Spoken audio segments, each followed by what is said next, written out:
jusqu'à 9h, Good Morning Business. Il est 7h45 et vous avez bien fait de nous alerter, Thomas Gauthier, directeur général de la Fédération des spiritueux, parce qu'on pensait que ça allait très bien pour vous. On voit que les restaurateurs nous disent que les gens consomment, ont envie de se faire plaisir.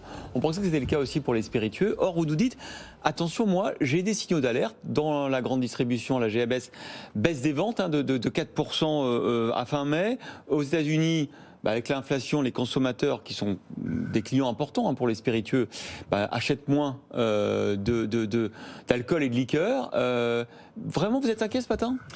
Alors, ce qui est difficile dans notre activité, c'est que finalement, les choses ne sont pas stables. On a des vagues. L'année Covid, évidemment, ça a été compliqué. Ouais. En 2021, on a observé une reprise sur certains segments de marché. Vous vous souvenez, les terrasses des cafés, hôtels, restaurants se sont réouvertes en mai. Donc, on a eu un moment, une bouffée d'oxygène. Tout le monde a pu profiter de cette période-là. À partir de décembre, Omicron est arrivé. On a à nouveau eu des difficultés dans ce cadre-là. Et puis après, la situation géopolitique a vraiment fait que les signaux de orange sont passés au rouge et qu'effectivement, on a eu un certain nombre de conséquences qu'on commence à observer aujourd'hui. Et c'est ça, parce qu'en fait, vous cumulez, du fait de votre particularité, vous cumulez les difficultés. Certes, comme les autres, j'imagine, les coûts de production, l'approvisionnement qui se sont compliqués, mais il y a aussi le fait d'être dépendant à l'export et donc à certains marchés, l'Asie ou les États-Unis, encore une fois.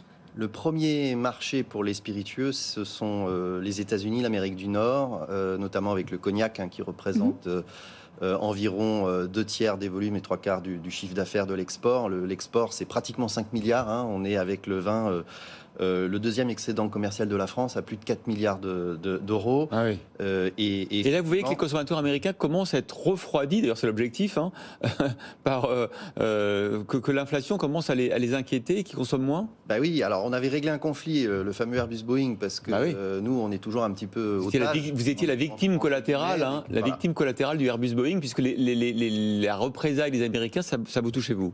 Alors absolument, sur une partie de notre marché, ça s'est réglé. En tout cas, une armistice a été signée, donc on a pu reprendre nos exports plus sereinement. Mais là, effectivement, on observe des hausses de coûts de production, des produits qui s'envolent, pas seulement les spiritueux, mais l'ensemble des biens de consommation. On est quand même sur des produits qui ont un certain prix, oui. Un prix au litre. Donc, du coup, il y a des arbitrages qui peuvent se faire et qui ne sont pas forcément en faveur de nos produits. Aux États-Unis, en Chine, il y a d'autres phénomènes comme les reconfinements. Oui. Là aussi, on a moins accès aux magasins. Donc le cadre est plus compliqué à l'export aujourd'hui, oui, ça c'est clair.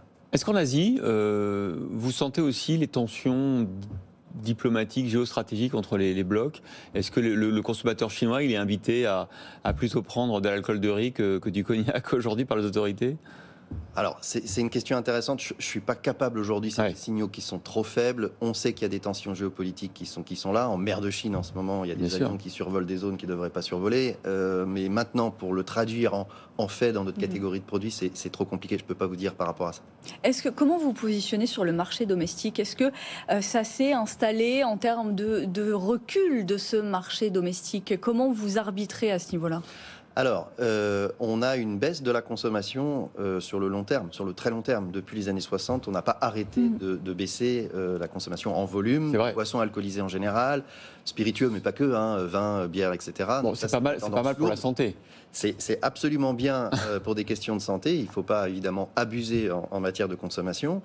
Mais il faut peut-être premiumiser le marché, par exemple. Exactement. C'est ce qu'on observe aujourd'hui. On va travailler sur des produits qui sont davantage vieillis, sur des produits sur lesquels on va travailler sur le savoir-faire, l'infusion, la macération. Donc on vient apporter des notes un petit peu différentes. On est dans un secteur où on a affaire aussi beaucoup à des connaisseurs, à des gens qui sont intéressés pas seulement au produit, mais à son histoire. Un produit culturel, on veut savoir d'où ça vient, les matières agricoles qu'on a utilisées. On a une diversité folle en France de produits, de matières agricoles, de savoir-faire, etc. Et puis à l'inverse, vous généralisez aussi la consommation d'alcool avec des mélanges, avec des produits à consommer avec un alcool fort, un soda. On a aussi effectivement le phénomène cocktail. On a la mixologie qui est quelque chose d'intéressant, comme votre décor le montre. Quand on est dans des bars, on a des professionnels qui sont capables de faire des jolies propositions. Donc on a un univers qui est très intéressant. On peut pas s'ennuyer avec les spiritueux. Vous évoquiez donc avec nous les signaux d'alerte. C'est une filière qui représente 250 entreprises, mais principalement des PME. Comment elles font pour ajuster justement ces variations d'une année à l'autre ? Alors, on peut travailler en anticipation d'une certaine manière, d'abord parce qu'on a des liens très forts avec nos producteurs agricoles, hein, c'est 100% de produits issus de l'agriculture. Donc on a mis en place des contrats pluriannuels, c'est des choses qui sont maintenant reconnues dans les lois, notamment les lois Egalim. Mais nous, on fait ça depuis les années 60, notamment à Cognac. Mais aussi dans la Bourgogne, on a des cadres interprofessionnels qui nous permettent à l'avance, sur un certain nombre d'années, de prévoir une production, de prévoir des coûts. Et puis on est dans des interprofessions aussi où on discute pour savoir qu'est-ce qu'on doit faire, comment on doit faire évoluer les choses.